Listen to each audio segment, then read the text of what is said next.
మైంది కీడా కోలా ఇలా అద్భుతమైన కథల్ని మనకు అందించి అండ్ అప్పుడప్పుడు యాక్టర్ గా కూడా కనిపిస్తూ ఉన్నారు. Thank you for gracing our event. Hello everyone.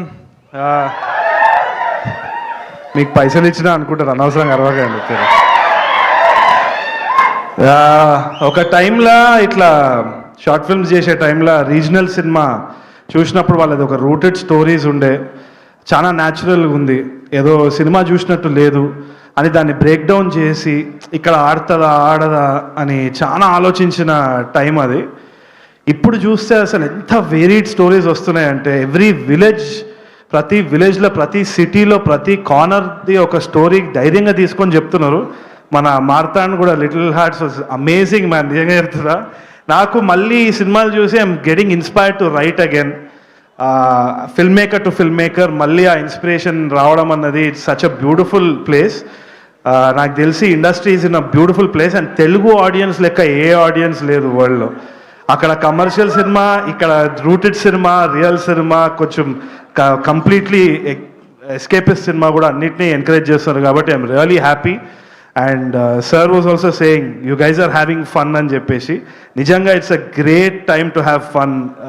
And congrats Kiran, K ramp అయితే అసలు అదరగొట్టినట్టు. So that is one thing. ఇంకోటి, ఈ సినిమా గురించి ఒక క్యూరియాసిటీ ఉండే, అందుకని నేను ఇవాళ వచ్చిన. ఎప్పటి నుంచో వేణుబాయ్ వచ్చేసి ఇది he's been behind all these film makers left right centre. అంటే ఒక ఫిల్మ్ మేకర్ వచ్చి ఒక కథ ఉందని చెప్పంగానే ఆయన ఇచ్చే పుష్ అయితే వేరే లెవెల్ ఉంది. నేను అప్పుడప్పుడు వేణుబాయికి చెప్తే ఎందుకు చేస్తున్నావు ఇంత ఘనం, ఎందుకు కష్టపడుతున్నావు అని. బట్ ఆ కష్టం ఎందుకు చేస్తున్నావు నాకు ఇప్పుడు అర్థమవుతుంది. కంప్లీట్ ఒక వరంగల్లో ఇట్లా ఒక చేయి పెట్టుకొని ఇట్లా ఐదుగురు ఇట్లా తీసి ఇట్లా పెట్టేసిండు. So it's a complete Warangal product. Warangal is proud of you వేణుబాయ్. అండ్ అది చూస్తున్నప్పుడు కూడా I feel like I'm in that place. ఎందుకు వచ్చినా అంటే వేణుబాయ్ ఆల్రెడీ మాదొక సినిమా ఉన్నది, అదో వెరీ ఇంట్రెస్టింగ్ ఫిల్మ్, అది రాబోతుంది. వేణుబాయ్ సపోర్ట్ దానికి కూడా ఉంది. ఆ సినిమా జరిగేటప్పుడు కూడా ఈ సినిమా క్లైమాక్స్ గురించి చాలా హైప్ ఇచ్చింది.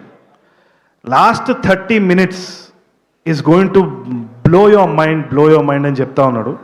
15 సంవత్సరాల నుంచి ఆ ఊరు ఆ స్టోరీని ఇట్లా మొత్తానికి ఎవరికి తెలియకుండా మూసుకుపోయిందంట, దట్ పర్టికులర్ సీక్రెట్.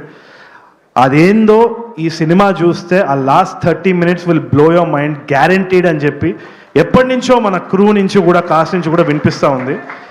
అది ఆ స్టాంప్ ఏ రోజైతే వేణుబాయ్ నుంచి వచ్చిందో నేను నమ్ముతా. ఎందుకంటే విరాట పర్వం చూసినప్పుడు టిష్యూలు సరిపోలేదు, నేను ఇట్లా ఏడుస్తా ఉన్నా ఇట్లా. సో నాకు తెలిసి తప్పకుండా హీల్ entertain. And this film is not only about Raju and Rambai, చైతూబాయ్ కూడా మస్తు చేసిండు. It looks so amazing. ఆయన ఇన్విజిబుల్ అనమాట. అండ్ ఆ బెడ్స్ దగ్గర ఒక లైన్ కొడితే ఆయన క్యారెక్టర్ ఏమో. So it will be very interesting to watch. So Akhil, you done a crazy job. You also, Rambai's character, you played really well అని అనిపిస్తుంది. It feels very real. So thank you so much for having me. All the best to the entire team. So మీరు climax ఏమై ఉంటుంది అనుకుంటున్నారు మీ guess ప్రకారం? మీకు ఒకవేళ కథ తెలిస్తే అది చెప్పొద్దు, మీరు హ్యాపీ. ఒక మీమ్ నడుస్తుంది ఇంటర్నెట్లో, కానీ నేను అది ఇప్పుడు ఓకే. మీరు ఇప్పటి వరకు నాకు అర్థమైపోయింది, మీరు ఇప్పటి వరకు రియల్ లైఫ్లో చూసిన గ్రేటెస్ట్ లవ్ స్టోరీ ఎవరిది? ఐదర్ సెలబ్రిటీస్ అవ్వచ్చు, మీ ఫ్రెండ్స్ అవ్వచ్చు. నాదే, నేను చూస్తున్నా, అయితేనే ఉంది. ఓకే, పేరు నాకు తెలుసు కానీ నేను బయట చెప్పా అనవసరంగా ఎందుకు. Thank you so much. Thank you Tarun గారు. Thank you so much for gracing our event.